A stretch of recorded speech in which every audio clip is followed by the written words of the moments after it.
Babu taharatil badani wa thawbi wa mawdi'is shalah. Maghrib bila 7:45. 7:40. 20 menit lagi. Bab taharatil badani wa thawb wa mawdi'is shalah. Bab yang berkenaan dengan anggota, pakaian, tempat sembahyang yang suci. Harus bersih dengan anggotanya, dengan pakaiannya dan juga dengan tempat sembahyangnya. Terus wa taharatul badani wal malbus.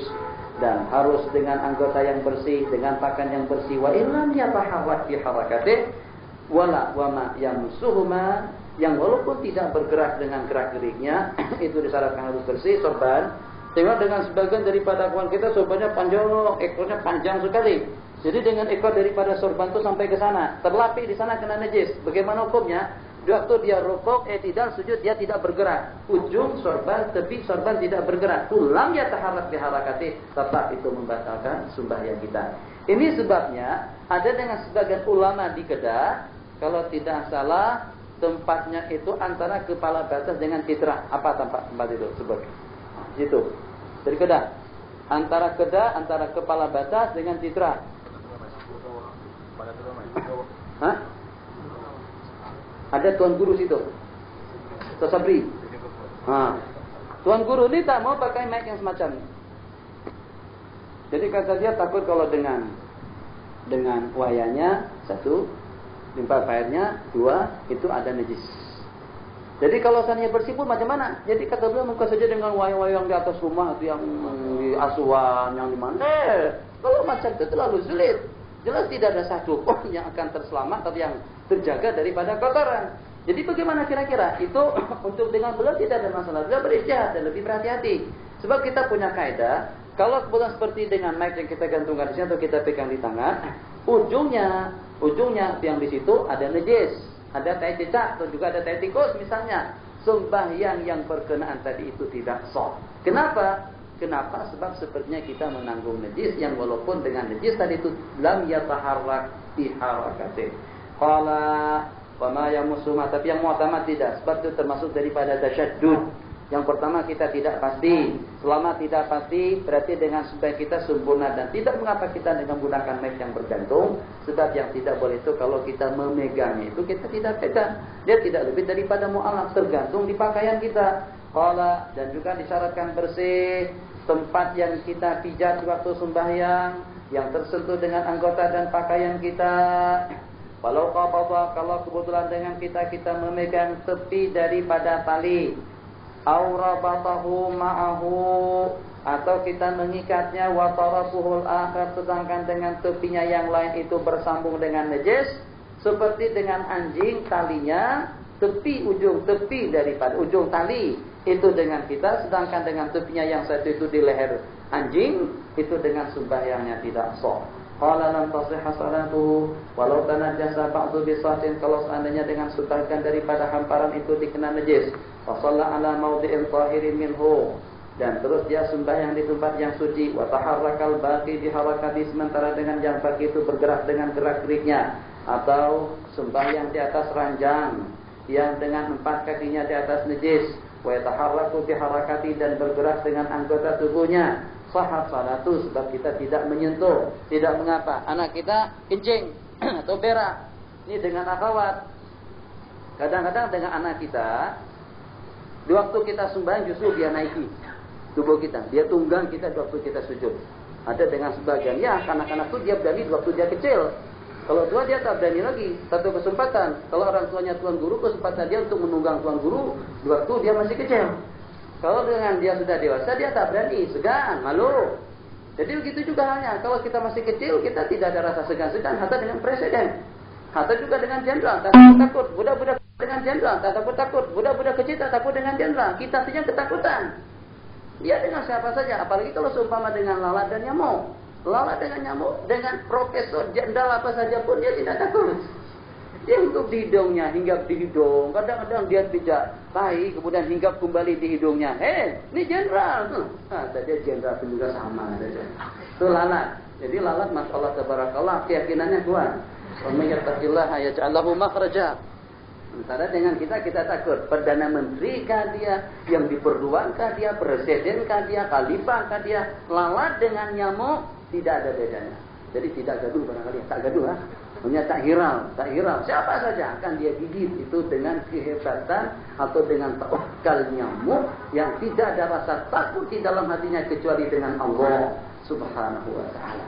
Permasalahan yang kita masalahkan sekarang, jadi anak kita tentu berak, kita sedang sembahyang, jangan ada rasa segan untuk bergerak. Kita sekarang sudah punya pedoman dengan orang Mesir, tapi tidak semuanya betul.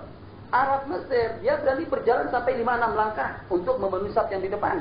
Itu tak boleh. Kita tidak boleh bergerak lebih daripada 3 cara berturut-turut. Kalau lah mau, sabar, diam. Gerak, diam. Sampai kita ke saf yang ada di hadapan. Nah, permasalahan kita sekarang, kalau dengan kita sembahyang di sebuah tempat yang kita masih boleh mengelak daripada najis, kita mengelak. Anak kita berak atau kencing di hadapan kita. Kalau kita sujud, mungkin kita akan kena najis. Bagaimana? Kalau waktu kita sujud, kedua belah tangan kita letakkan di hadapan, kedua belah lutut kita di tempatnya. Tapi dada kita berbetulan dengan najis, setompok najis. Anak kita berak di situ. Selama najis tidak kena pakaian dan tubuh kita, sembahyang kita hukumnya sempurna. Qala rahimahullahu ta'ala terus wan najasatu najis yang selain daripada darah, kalau tidak kelihatan dengan mata melihat, lam yudrikha tarfun ay basarun, itu dimaafkan. Tapi kalau seandainya terlihat dengan mata, tidak dimaafkan kecuali dengan darah nyamuk dan baradis, qamal, kutu, wa ghairihima yang tidak mempunyai darah mengalir di waktu hidupnya, maka itu dimaafkan di waktu banyak dan sedikit. Wa inin tasyara yang walaupun tersebar dengan perantaraan peluh atau keringat. Wa amad damu wa qaihu, sementara dengan darah dan nanah, dan kana min ajnabiyin, kalau itu daripada orang lain maka sedikit dimaafkan. Kalau itu daripada yang sembahyang itu sendiri, banyak dan sedikit hukumnya sama. Baik darah yang keluar tadi itu disebabkan kena dengan basrah, jerawat yang dipecahkannya atau yang diperahnya, yang diperasnya, au min dumalin, atau daripada bisul, au qarhin, luka, au fasdin, sama maknanya, au hijamatin, di kepala, fasdin pada anggota. Sementara hijamah itu di kepala, darah yang keluar dari kepala kena pakaian, banyak pun juga dimaafkan. Wa ma'ul quru, sementara dengan air luka, wan nafatat, nafatat itu seperti dengan cacar, disebut cacar juga, seperti dengan cacar, atau juga seperti dengan bengkak api. Siapa pernah kena api? Jadi selepas kita kena api terus membengkak dalamnya ada air, itu disebut dengan ma'un nafatat. Tuh kalau udah lama baunya bosok, kalau baru saja baunya tidak ada bau. Jadi yang sudah bau bosok hukumnya najis. Qoroh, air luka, pas luka darah keluar. Selepas darah keluar air, airnya itu disebut dengan ma'ul qoroh. In kana lahu raihatun karihatun, kalau mempunyai bau bosok hukumnya najis. Kalau tidak pun juga hukumnya tidak. Walau shalah bi najasatin, kalau kita sembahyang dengan najis yang kita jahilkan, kita tidak tahu ada najis atau kelupaan, kemudian kita melihatnya setelah selesai salat kita laksanakan, maka dengan sembahyang wajib diulang. Atau kita melihatnya di saat kita sedang sembahyang, hukumnya batal. Allahu Akbar. Ghairil maghdubi 'alaihim waladdallin. Amin. Bismillahirrahmanirrahim. Idza jaa nasr. Tikus di dalam. Nah, itu macam mana? Kalau di saat kita sedang sembahyang, kita tengok cicak ada di dalam poket kita. Ada di dalam poket, dompet, poket, betul poket, dalam poket kita. Cuma hukumnya, kalau di saat kita sedang sembahyang hukumnya batal. Kalau kita tengok selepas sembahyang wajib diqadha. Jadi kesimpulannya, yang seumpama cicak, semut, nyamuk, lipas. Apa lipas? Atau kecuali? Lipas, oke. Dengan lipas itu dimaafkan kalau masuk ke dalam air. Tapi kalau ada pada pakaian dan anggota tubuh tidak dimaafkan. Jadi misalnya air yang berwarna biru nih, masya Allah, tabarakallah, karena tak diminum, akhirnya diminum oleh semut sampai mati. Itu pengorbanan daripada semut. Jadi semut itu pengorbanannya berani mati. Nyamuk, dia berani gigit kita sampai mati pun juga tidak hirau. Dalam rangka untuk mendapatkan rezeki yang halal, dia berani mati. Padahal itu bukan rezeki halal, rezeki yang haram.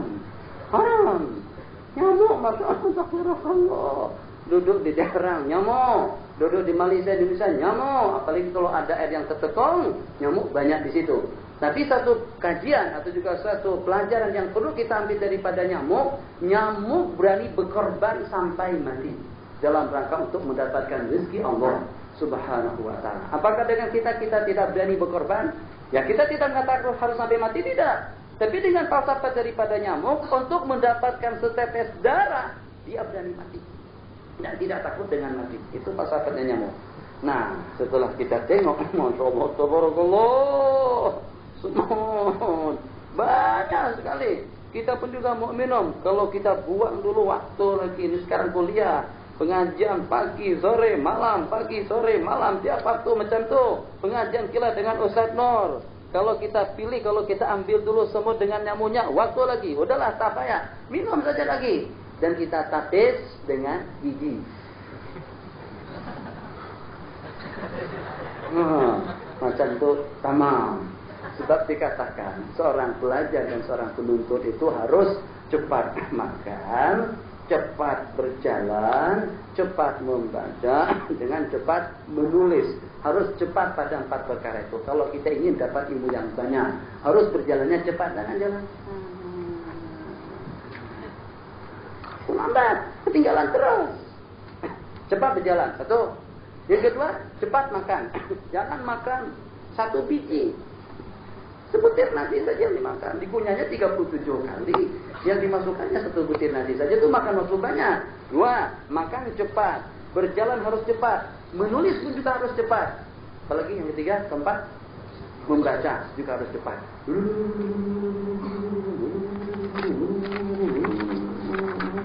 Kan ada dalam film-film itu. Saat saja dia baca dah habis. Tapi itu robot itu, Masya Allah, tabarakallah. Kalau ada manusia yang semacam itu, boleh kitab di Ma'raj segudang. Kalau kita baca, sudah masuk semuanya. Masuk semuanya. Dalam jangka 15 menit saja, yang dengan kita sudah sanggup mengistiaf untuk melengkapkan segala maklumat yang ada dalam kitab. Kalau boleh semacam itu, Masya Allah, tabarakallah. Pokoknya tidak akan kehitungan sejumlah berapa ulama di tempat kita. Banyak. Nanti afatul ilmi an-nisya. Terus. Walau usul fi syawari' fa illam yatahaqqaq najasatan bahwa ta'if. Akhir. Ini kita yakin depan jalanan kita ini kotor. Anjing, kucing, ayam, bebek atau dengan itik kadang-kadang kotor.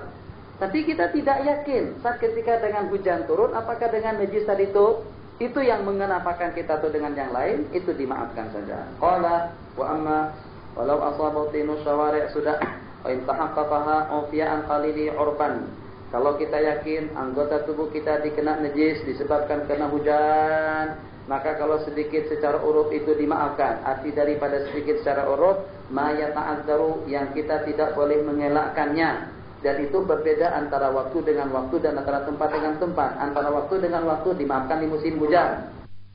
Antara tempat dengan tempat dimaafkan kalau kena kaki. Tapi kalau kena kepala tidak, sebab jaraknya jauh. Qala wala yu'ban katsirihi wa man ajaza an izalati najisin. Tak boleh kita mau sembahyang tapi celana kita kotor. Waktu dah sempit, kalau kita mohon maaf. Atau juga dengan kita laki-laki juga mohon maaf. Kalau kebetulan kita salisul bol. Tengok waktu tidak lebih daripada 15 menit saja. Kalau menunggu kita balik ke rumah, waktu habis. Kalau kita sunggang di sana tak ada air untuk kita mencuci pakaian. Kalau kita mau masuk ke tanah, basuh celana dalam dulu waktu lagi. Jadi bagaimana? Dalam keadaan seperti itu kita boleh sembahyang, bahkan wajib sembahyang dengan tidak membasuh pakaian dalam atau dengan pakaian kita yang kena najis, tapi dengan sembahyang tersebut wajib diqadha. Terus, atau muslimat seperti orang yang keputihan. Jadi kalau mau basuh keputihannya, putihan najis, waktu habis, berakhir. Jadi bagaimana? Sembahyang saja dengan keadaannya pada waktu itu, tapi dengan sembahyang wajib diqadha. Terus, waman ajaza atau dia dipenjarakan di tempat yang najis, sholat, wa a'ada, wa yanhaniyat, dan dia akan mengelak waktu sujudnya yang sekiranya kalau dia tambah menundukkan lagi akan kena najis, wa yahrumu, dan diharamkan meletakkan dahi kita ke atas najis. Wa man ajaza, dan bagi seseorang yang tidak sanggup untuk membersihkan pakaiannya, dia boleh sembahyang secara telanjang dengan tidak wajib mengulangnya, kecuali Laulam yajid illa hariran, kecuali kalau tidak ada penutup kecuali kain sutra, shalla fihi. Wa in khafiyatin najasatu, kalau dengan najisnya itu tersembunyi di saubin. Mana? Ini kemarin anak kita kencing, tapi bagian mana? Muka kah, belakang kah, samping kah, atau sebelah kiri dan kanan? Kita tidak pasti. Kalau begitu keadaannya, sejadah itu wajib kita basuh semuanya. Ghasalahu kullahu wa la yastahid. Begitu juga dengan sehelai kain. Qala kain akhbaru thiqatun bi mawdhiha atamadahu, kalau ada dengan salah thiqah yang memberitahukannya, kita akan mengambil atau berpedoman dengan pernyataannya. Wa in istabaha dhahirun bi mutanajjisin, kalau tersamarkan antara yang bersih dengan yang najis, kita akan berijtihad. Yang walaupun kita sanggup untuk menggunakan yang bersih secara yakin atau membasuh salah satu daripada keduanya. Wa in tahayyara, kalau dengan seseorang yang samar antara dua kainnya, yang mana yang bersih yang mana tidak, dia dalam keadaan bingung, kebingungan, maka dia akan sembahyang bertelanjang dan wajib mengulangnya. Wa in amkana wajaba wa in lam yumkinhu ghaslu thawbi fa in amkana wajab. Wa idza ghasala ma'dhanahu najisan, dan apabila kita membasuh yang kita duga itu najis, shallati imama'an, dan kita boleh melaksanakan sembahyang dengan menggunakan kedua-duanya atau dengan salah satunya. Au fi kullin munfaridan, atau secara berasingan. Walau shalla bila ijtihadin, kalau kita sembahyang tanpa ijtihad, fi kulli thawbin marratan lam tasih, kedua-duanya. Masalah, dua kain kita gantung, dua celana panjang kita gantung. Yang jelasnya kedua lembar celana atau dengan kain kita tadi itu kain sarung, dengan kedua sarung kita tadi itu yakin salah satunya kena najis, kita wajib ijtihad. Setelah kita beristihad, istihad, cium, sentuh, kita raba-raba, kita tengok, kita cium. Jadi dengan istihad kita mengatakan yang inilah yang bersih. Oke, kalau kita katakan ini bersih, sudah boleh kita gunakan untuk sembahyang. Sembahyang kita tidak wajib diulang. Tapi kalau ternyata dengan kita dua helai kain yang bergantung, yakin salah satunya kena najis, kita sembahyang dua kali. Sembahyang yang pertama dengan menggunakan yang itu, sembahyang yang kedua dengan menggunakan yang ini. Secara pasti salah satu daripada sembahyang kita itu dengan memakai pakaian yang bersih. Kedua sembahyang kita tidak sah. Kenapa? Sebab karena ada ketaksiran kita tidak berijtihad. Jadi tadi disebutkan qala lam tasih. Qala au shalla bila ijtihadin fi kulli thawbin marratan lam tasih. Walau khafiyatin najasatu fi falatin, artinya tanah lapang, tersembunyi najis di tanah lapang, di tanah yang luas. Sembahyang di mana saja tanpa ijtihad. Di masjid ada tai kucing, di arah mana tak tahu. Sembahyang di mana saja tanpa ijtihad. Tapi kalau dengan masjidnya kecil, bilik rumah kita itu kecil, au fi baitin, maka kita wajib membasuh kesemuanya. Walau istabaha baitan istahada, kalau kebetulan tersamarkan antara dua bilik, baitan sama dengan ghurfatan. Wala tasihhu fi maqbaratin, dan tidak boleh kita melaksanakan sembahyang di atas kubur yang kita meyakini kubur itu pernah dibongkar, pernah dikorek. Waqtilatuha bisadidil mauta, dan tercampur aduknya tanah pakuburan tadi itu dengan tanah orang mati. Fa'ilam ya'lam nafsaha kurihat wasaha, kalau kita tidak mengenal apakah pernah dikorek atau tidak, makruh, dan sembahyang kita hukumnya sempurna. Wa tukrahu fi hammamin, hammam di situ tempat mandi uap, bukan hammam tandas. Sembahyang di tandas tidak sah. Ustaz, boleh sembahyang di dalam tandas? Tidak boleh. Tapi ada bacaannya. Tidak. Maksudnya hammam di sini tempat mandi. Jadi bilik mandi boleh kita sembahyang, tapi makruh. Wa maslahi, dan tempat penanggalan pakaian. Qariyatit tariq, tepi jalan.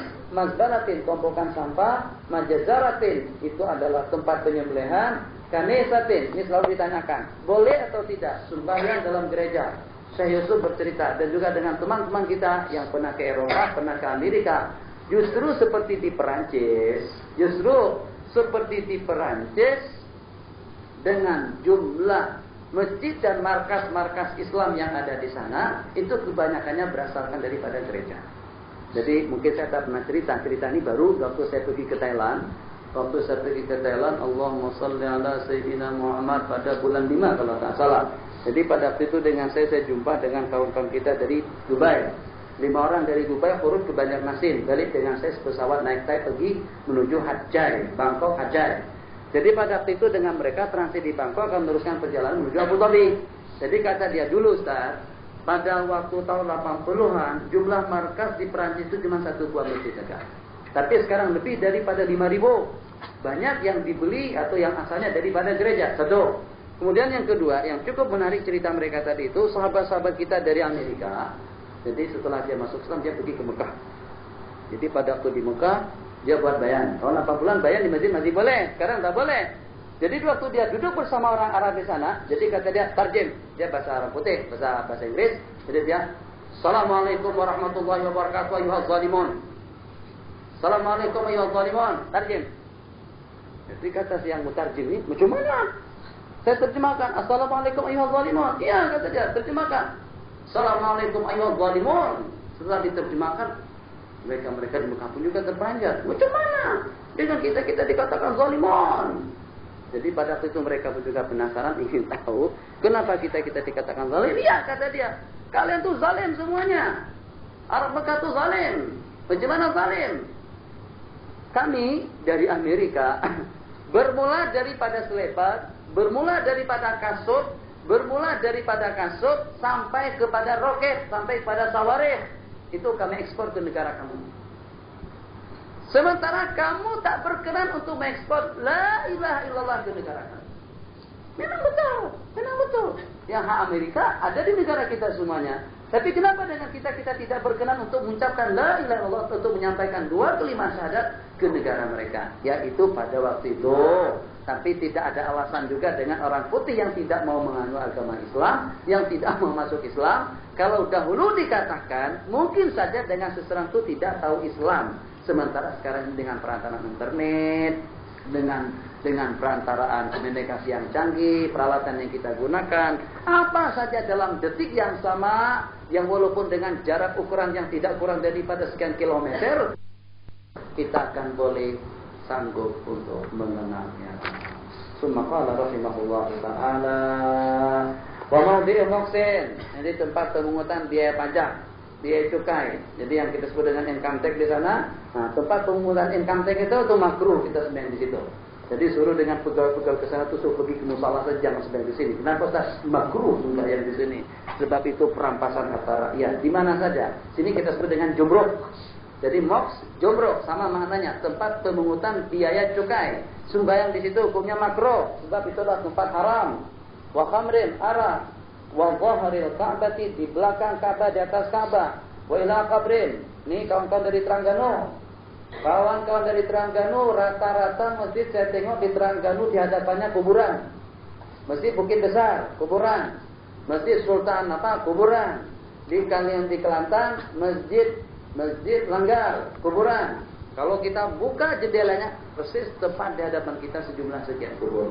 Begitu juga di Kedah, Alur Malai.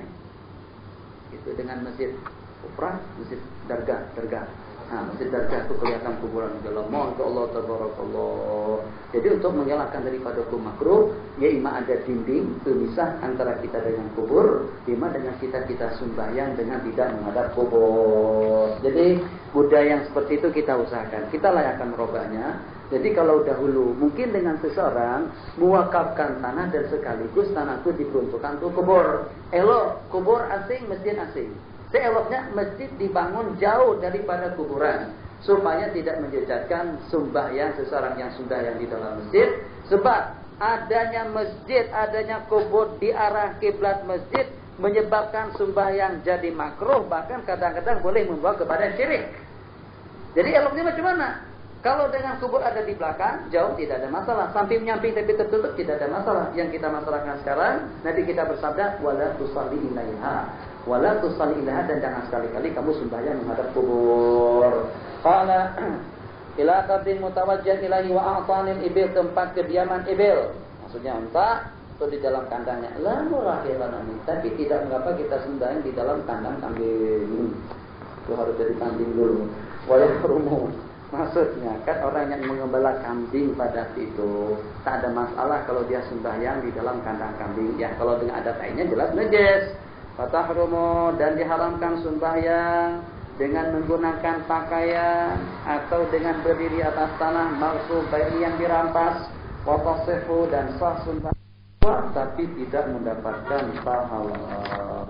Kalau kita sambung setelah sembahyang maghrib.